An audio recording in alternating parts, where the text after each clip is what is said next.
16 तारीख को model town police station में एक सूचना मिली कि अंसल टाउन के जो बीपीएल फ्लैट हैं वहाँ पर कोई गोली चल गई है।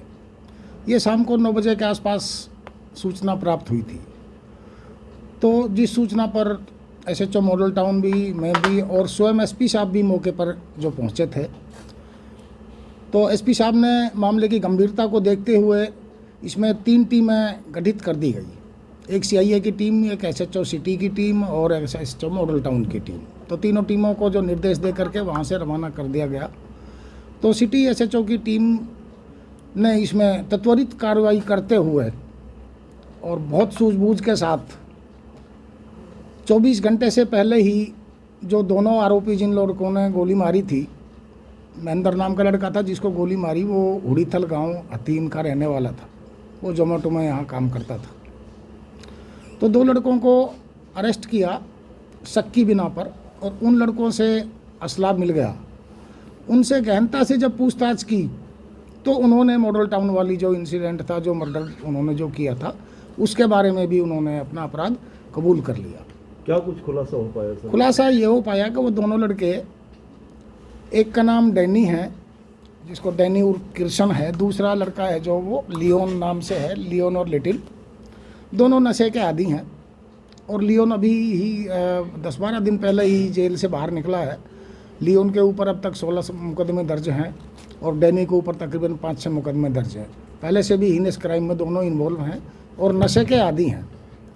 तो उस दिन नशे के लिए इनके पास पैसे ख़त्म हो गए और इन्होंने बाइक उठाई और पैसे कहीं छीनने के लिए ये निकल लिए। तो इनका ऐसा टारगेट नहीं था कि भाई इसी लड़के को टारगेट करना है। इन्होंने ये वारदात करनी ही थी, कहीं भी करते ये पैसे छीनने वाली। तो इनको ये लड़का नज़र आ गया जोमेटो वाला, और इसके पीछे ये हो गए और जहाँ सुनसान जगह दिखी तो वहाँ इसको रोक करके इसके साथ मारपीट की और छीना झपटी की। तो छीना झपटी में तकरीबन 700-800 रुपये थे उसके पास, उसका पर्स था और उसका मोबाइल था, वो इन्होंने खोस लिए, उससे छीन लिए। तो उसने उसका थोड़ा सा जैसे विरोध किया, तो विरोध करने पर जो ये लियोन नाम का लड़का है, इसने गोली चला दी। तो गोली उसके पेट में। संबंध रखते हैं सर ये? नहीं, ऐसा कुछ नहीं है, बस ये नशे के आदी हैं और पुराने ही क्रिमिनल हैं, उतरे हुए हैं। तो मारपीट के, 307 के, अपहरण के, तो इस टाइप के काफ़ी मुकदमे इन लोगों के खिलाफ दर्ज हैं। सर, लगातार जिस तरीके से आपराधिक वारदातें देखी जा रही है, छोटी छोटी बड़ी करके, तो इन पर अंकुश लगाने के लिए पुलिस क्या कुछ कर रही है आज? इसके लिए स्पेशल अभियान अभी भी जो चलाया जा रहा है, जो आज भी कंटिन्यू है, तो उसमें एनडीपीएस के खिलाफ, एक्साइज के और गैम्बलिंग और सट्टा के खिलाफ एक स्पेशल अभियान चलाया जा रहा है। और जो लोग इनमें जुड़े हुए हैं वो ही क्राइम को अंजाम देते हैं। कोई नशे के लिए करता है, कोई जुआ खेलने के लिए करता है, तो उसके लिए स्पेशल अभियान हमारे एसपी साहब ने चलाया हुआ है। एक इसके बाद किडनैपिंग और का एक मामला हो रहा है, तो उसमें एक लड़का संदीप नाम का बच्चा था। बच्चा क्या था, 17 साल की उम्र थी उसकी। वो अपनी दुकान से जा रहा था, तो 3 लड़के एक अल्टो गाड़ी में बैठे हुए थे और उस लड़के को अल्टो गाड़ी में उन्होंने डाल लिया। डाल करके और उसको एक लड़का था उन्हीं के साथ निकल करके, तो उसके घर पे ले जाके मारपीट की उसके साथ और उससे 10,000 रुपये की डिमांड की, अब भाई या तो खुद दे और या किसी से मंगा। उसमें भी एसएचओ सिटी ने बहुत जल्दी कार्रवाई करते हुए तीनों लड़कों को अरेस्ट कर लिया है। उसमें मुकदमा दर्ज कर दिया है और अभी उनसे पूछताछ जारी है। पकड़ भी रही है जी। उसके बाद भी फिर भी शहर सप्लाई हो रही है, तो सप्लाई की चैन को सप्लाई की चैन तोड़ने के लिए हमने 2-3 हमारे टारगेट हैं, जो मैं अभी ओपनली तो नहीं बताऊंगा, लेकिन उस पर हमारी दोनों सीआईए काम कर रही हैं। और जो नशे की जो सप्लाई हो रही है यहाँ, तो वो दिल्ली से सप्लाई हो रही है।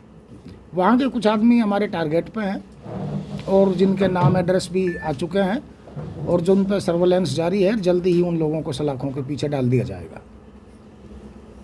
सर, गांजे वगैरह की होती है, लेकिन स्मैक जैसे ही स्मैक के आदि थे और भी जो नशे की जो पदार्थ है वो भी आ रहे हैं, लेकिन जब बरामदगी केवल गांजे की होती है, तो किस किस तरह का जो नशा है यहाँ जिले में आ रहा है? ऐसा नहीं है, किसी से स्मैक बरामद होती है तो उसकी स्मैक की ही बरामदगी होती है, लेकिन स्मैक की क्वांटिटी बहुत कम मात्रा में जैसे होती है।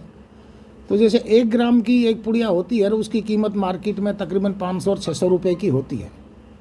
उस 1 ग्राम में से ही हमें सैंपल निकालने होते हैं और उसी को हमें फ्रीज करना होता है, उसी को मजिस्ट्रेट साहब के सामने ले जाना होता है। तो स्मैक की जो डिलीवरी है वो भी बहुत छोटी मात्रा में ही होती है। तो जो डिलीवरी जहाँ से हो रही है तो वहाँ से हम कामयाब हो जाएंगे तो शायद मोटी खेप हम पकड़ पाएंगे। इस पर अवैध हथियार को लेके आपने कैंपेन चला रखा था। अवैध हथियार के मामले में बहुत अच्छी हमने अचीवमेंट की है। तो हमारा 10-12 दिन 15 दिन का जो अभियान चला था उसमें हमने 16-17 अवैध असले जो बरामद किए हैं और 17-18 आदमियों को ही हमने अंदर दिया है उसमें। और जो सोर्स हैं जहाँ से ये प्राप्त हो रहे हैं या जो यहाँ सप्लाई करके जा रहे हैं उन लोगों तक भी हम पहुँच रहे हैं। क्या पता चला सर, जो असला आया है वो कहाँ से आया है, किस किस इलाके से आया है?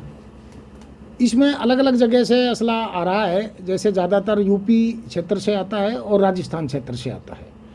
अभी इसमें कुछ लड़के दिल्ली के भी हैं और जो यहाँ डिलीवरी करते हैं वो भी हमारे टारगेट पे आ चुका है। किस तरह से करते हैं डिलीवरी सर, और किस तरह से ऑर्डर होता है इनका, किस तरह से? इसमें भी कुछ लोग दलाल किस्म के आए हुए हैं जिनके भी नाम हमारे पास आ गए हैं। जैसा कि बताया गया सर, जो दिल्ली की ट्रेन आती है उस ट्रेन के जरिए भी असला आता है क्या, इस तरह की भी? अभी ऐसी कोई बात हमारे सामने नहीं आई है और अगर इस टाइप की बात आप लोगों के कोई पास है तो हमें शेयर करें और हम उस पर भी कार्रवाई करेंगे।